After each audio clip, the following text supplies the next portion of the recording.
En esta segunda parte de la clase de Pensar la Historia nos centraremos en la Grecia arcaica, en la Grecia del mito.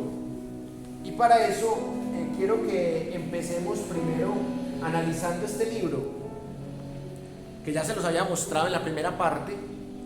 Este libro nos muestra lo que sucedió en Grecia cuando el mito se apoderó de la cultura. Recordemos que mitos no significa mentira como hoy día se podría traducir.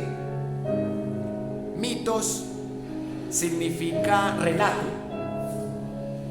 Más allá de ser un relato verdadero o falso, los mitos usualmente no se miden con eso, salvo si son mitos que se van a volver religiones.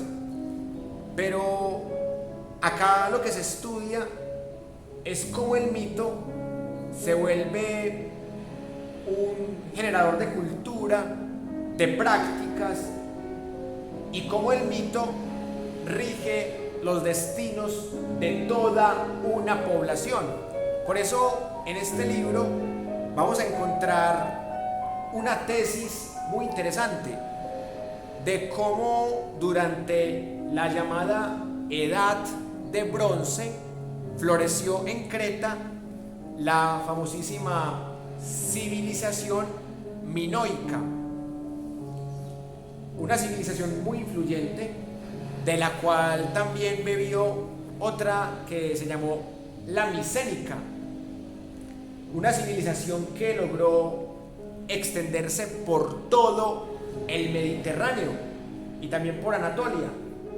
Ya en las clases pasadas hemos hablado de cómo el Mediterráneo se convierte en no solamente un mar, sino también en la base de la economía, de la política, de 3 continentes, porque el Mediterráneo empieza en Siria y termina en España y Portugal.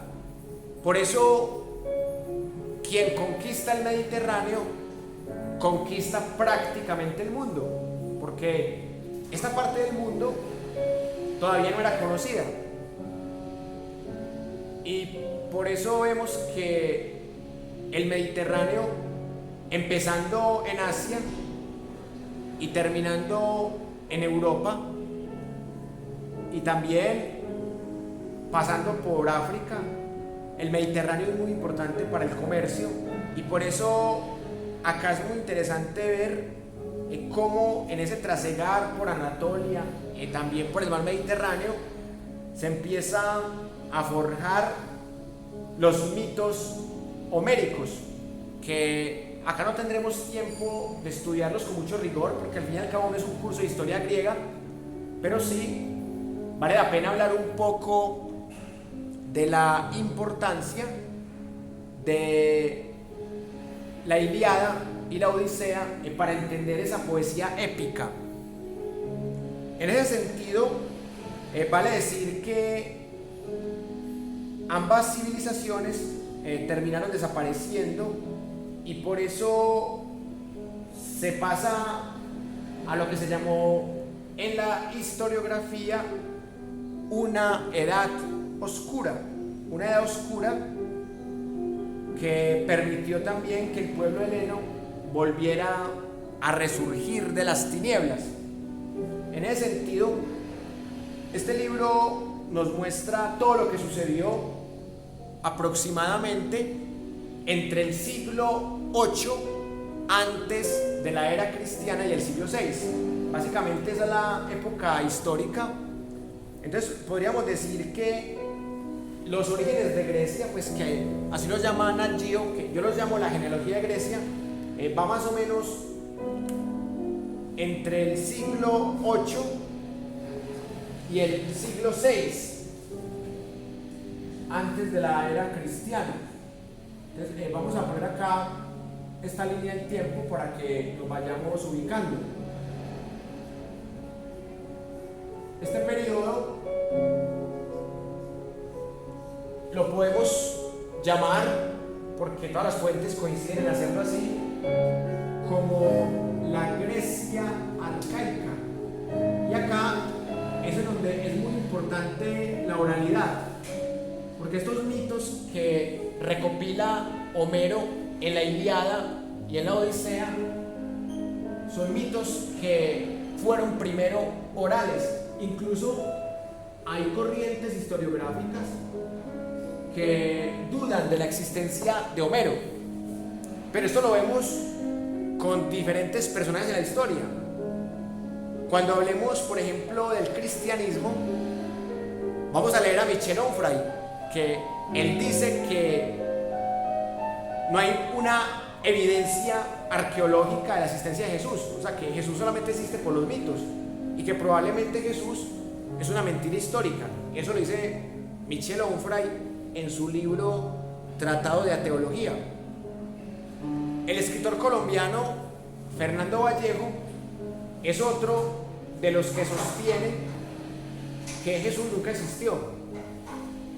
Lo mismo que el biólogo evolucionista Richard Dawkins. O sea, los tres sostienen que no hay una prueba arqueológica de que haya existido Jesús, pero hay otras corrientes historiográficas cristianas que supuestamente han encontrado vestigios arqueológicos, no solamente bibliográficos, de la existencia de Jesús. Bueno, eso lo debatiremos cuando hablemos de Roma y de la relación entre romanos y judíos. Entonces, básicamente, este primer libro nos habla de esta época, la famosísima Grecia arcaica, que es una Grecia en donde se empieza a fraguar el concepto de polis, que de ahí viene la palabra política, de politeia, de ahí viene la palabra policía. La polis, que se convierte en ese centro de poder, en esa concentración de las diferentes estructuras hegemónicas. Y acá se pasa de la aristocracia a la tiranía. Vamos a detenernos un momentico aquí porque este concepto es bastante interesante. ¿Por qué se pasa de la aristocracia a la tiranía en esta época de la Grecia arcaica?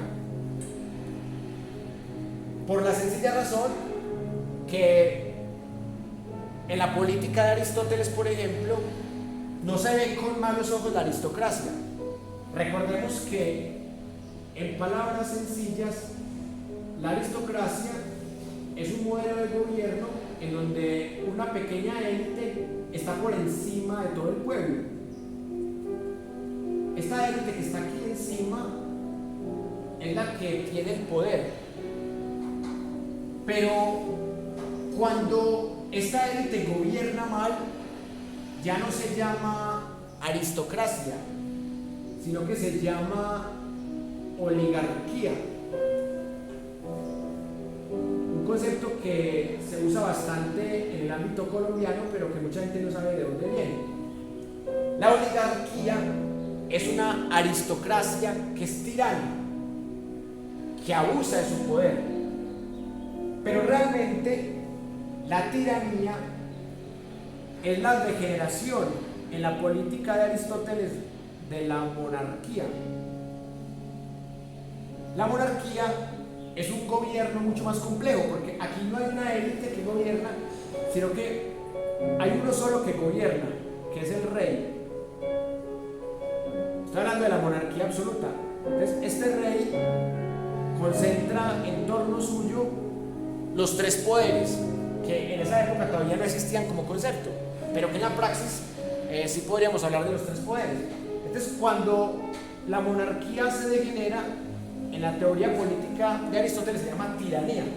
Entonces, aquí hago la primera crítica al libro, que realmente lo que define este periodo no es la transición de una monarquía a una tiranía, sino de una aristocracia a una oligarquía. Hay otro concepto que configura el triángulo político aristotélico, que es la democracia, un concepto que sigue siendo bastante polémico y que sabemos que en el segundo libro que vamos a analizar hoy, después de este, se habla de la democracia ateniense, pero es una democracia bastante rara, porque recordemos que demo es un prefijo que significa pueblo. Se supone que es el gobierno de la mayoría, pero en Grecia la democracia también sigue siendo una aristocracia, porque es que no es la mayoría, es una élite la que tiene derecho a esta democracia. Es cierta equidad y cierta simetría en el poder, pero entre esos de arriba, no entre todos. Por eso es muy diferente la democracia griega a como teóricamente hoy entendemos la democracia, que hoy día sigue siendo muy por esta línea, pero con la máscara de ser de otra línea.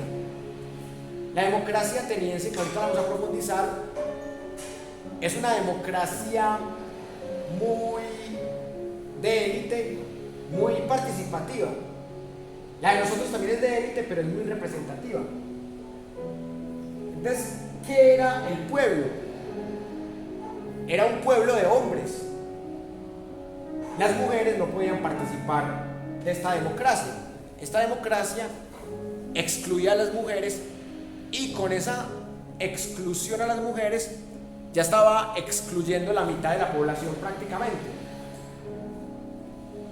En el caso de Esparta tampoco era una democracia, porque realmente las mujeres no tenían valor, porque se les veían débiles también físicamente. Los atenienses la veían débil mentalmente. Entonces a la mujer en Esparta se le daba el mismo valor de un hilota, es decir, de un esclavo. Entonces ni mujeres, ni esclavos, ni gente pobre tenían derecho a esta democracia. Por eso cuando la democracia se degenera, se le puede llamar demagogia en términos de nosotros, y también se puede decir que algunos ya consideraban que la democracia en sí misma era un error, y que la verdadera democracia era la politeia, el verdadero ordenamiento de la polis, no la democracia, que usualmente era casi que lo mismo que una demagogia, porque en el fondo este concepto de pueblo ya en esa época era bastante ambiguo. Por allí un compañero tiene una pregunta, cuénteme. ¿Qué momento es haber perdido como ese poder a ese del cosire de los nobles? Yo pensaba que solo era pues con la toma del catolicismo pues como religión central, pero pues parece que desde antes. Incluso es desde mucho antes de esto, porque recordemos que en Egipto también el que gobernaba era el hombre, o sea, la mujer gobernaba por defecto. Recuerdan que en la clase pasada hablamos de Hatshepsut, hablamos de Nefertiti, hablamos muy por encima de Cleopatra VII, y habíamos dicho que estas mujeres gobernaron por particularidades históricas, pero el llamado a heredar era el hombre. Entonces, lo que teóricamente se llama en el siglo XX como patriarcado no es un invento de la religión católica ni de la religión judaísta. Es algo que viene mucho antes, que viene del Neolítico. Recordemos que la prehistoria empieza con el Paleolítico, luego hay una era que a veces no la conceptualizan, pero que se llama el Mesolítico, que es el intermedio entre el Paleolítico y el Neolítico. Y es en el Neolítico aproximadamente 14.000 años antes de la era cristiana, cuando se empieza a crear esa jerarquía. Porque en el Neolítico nace la agricultura y la ganadería. Y estas prácticas son las que empiezan a separar los roles entre hombres y mujeres. Las mujeres empiezan a cuidar el hogar y se empieza a pasar algunos años después de sociedades nómadas a sociedades sedentarias. Pues pero en la época de Tómiris y de Ciro el Grande, en esa época todavía había sociedades nómadas como los masagetas, pero en el antiguo Egipto, por ejemplo, en la época de Moisés, estamos hablando del siglo XIII, antes de la era cristiana, en esa época ya varias sociedades habían dejado de ser nómadas y se habían convertido en sociedades sedentarias, en donde había una clara distinción de los roles. Así que lo que llaman teóricamente el patriarcado no nace ni en Occidente ni con Grecia, es más, ni siquiera nace con los judíos, nace con los mesopotámicos, que ya los estudiamos acá, con los egipcios, pero en sociedades todavía del Neolítico y gracias a la agricultura y a la ganadería. Miren que todavía es en el campo en donde uno puede ver más esas estructuras de que la mujer cocina y que el hombre es el que trabaja. Hace poco tuve un viaje en donde pude ver unas estructuras en donde usted nunca va a ver un campesino lavando un traste o lavando ropa. Obviamente en la ciudad también se ven esas estructuras. En la ciudad también hay familias en donde el hombre llega a la casa, trae el dinero y dice, a ver la comida. No, el hombre va a buscar la comida y servirla, no. ¿A dónde está la comida? ¿O esto por qué está tan caliente? Es porque se sigue tirándole a la mujer toda esa parte del hogar.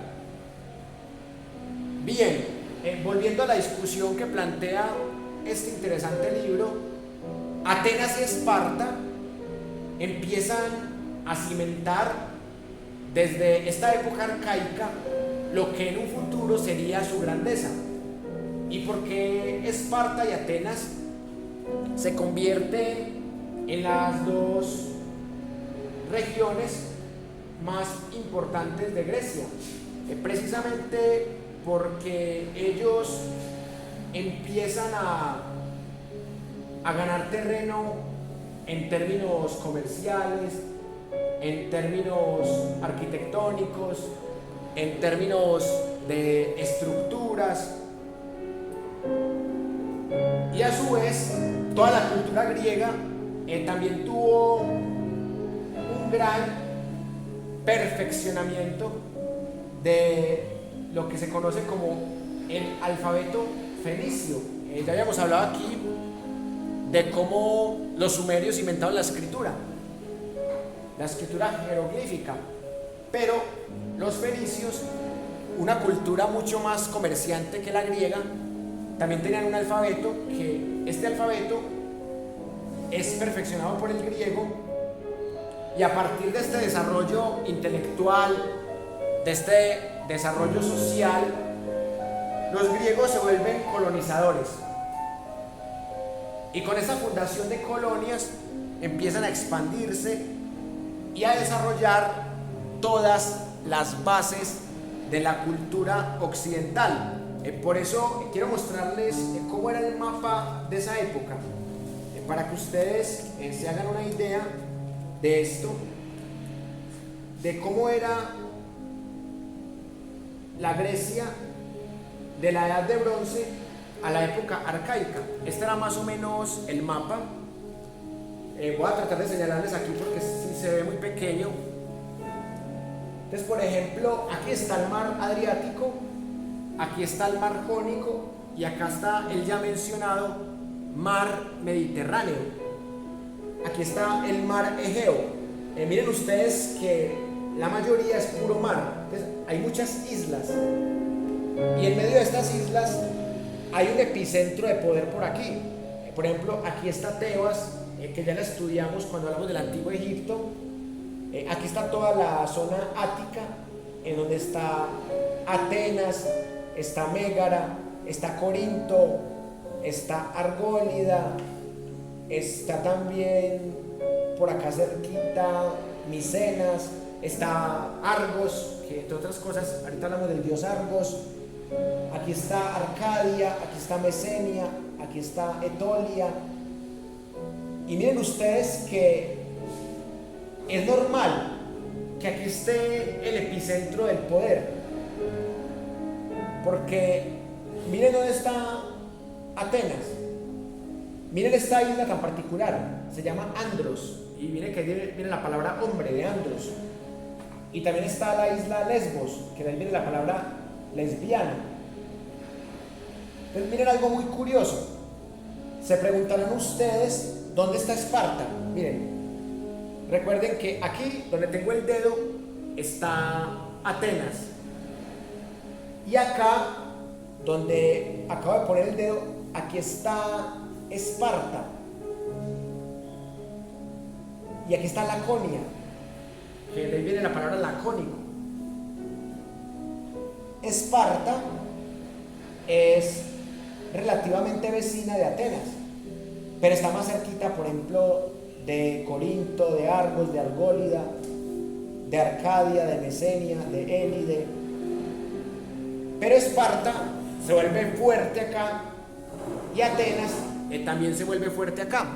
Y por eso es que se empiezan a enfrentar, tienen gran rivalidad. Hay un triángulo muy interesante que vamos a analizarlo ahora, que es entre Atenas, Esparta y los persas. Van a ver ustedes las alianzas entre sí, las alianzas entre Atenas y Esparta.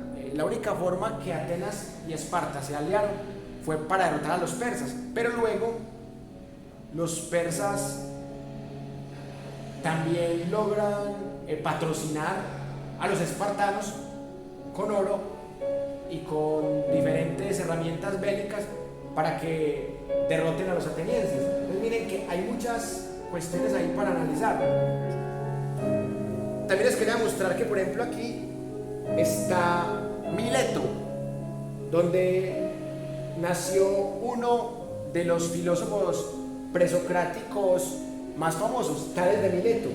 Aquí está Éfeso, otra pequeña ciudad bastante famosa por Heráclito de Éfeso. Está también Colofón, que también tiene grandes pensadores. Miren lo lejos que está Misia y Frigia. Están demasiado lejos de Esparta, por ejemplo. Pero miren ustedes que precisamente Atenas y Esparta están muy cerca del ya mencionado mar Mediterráneo, y por eso también están más cerca del poder, por todo lo que implica un mar Mediterráneo que atraviesa todo esto. Y acá hay una serie de territorios que también están muy periféricos, como Sicilia, que sabemos que esta región es muy famosa por Al Capone, por aquella mafia italiana que fue llevada al cine y a la literatura con la obra del Padrino, la trilogía del Padrino. Acá también está Naxos, que es otra bastante lejana de ese centro de poder. Está, por ejemplo, Laos, está Elea. Ya por acá Apolonia, que aquí hay un filósofo muy famoso que se llama Diógenes de Apolonia, un dios, un filósofo que es bastante famoso al lado de Diógenes de Sinope. Sinope, que es el territorio de Diógenes el Cínico. Y también está Diógenes Laercio. Hay varios Diógenes que son confundidos muchas veces. También está, por ejemplo, Abdera, Estagira, o sea que son tierras de grandes filósofos. Este mapa es bien interesante, pero quiero mostrarles un último aspecto para terminar este bloque de la clase. Macedonia. Miren donde tengo el dedo. Es muy curioso porque en esa transición entre la Grecia arcaica y la Grecia clásica, el centro de poder está aquí, entre Atenas y Esparta. Pero ya cuando se acaba la Grecia clásica, cuando llega el declive de Atenas, del que hablaremos ahorita, el poder se pasa para Macedonia, la tierra de Alejandro Magno y de su padre Filipo de Macedonia. Entonces, mira que el poder se pasa para el norte, algo bastante curioso que vamos a explicar casi que finalizando la clase de hoy.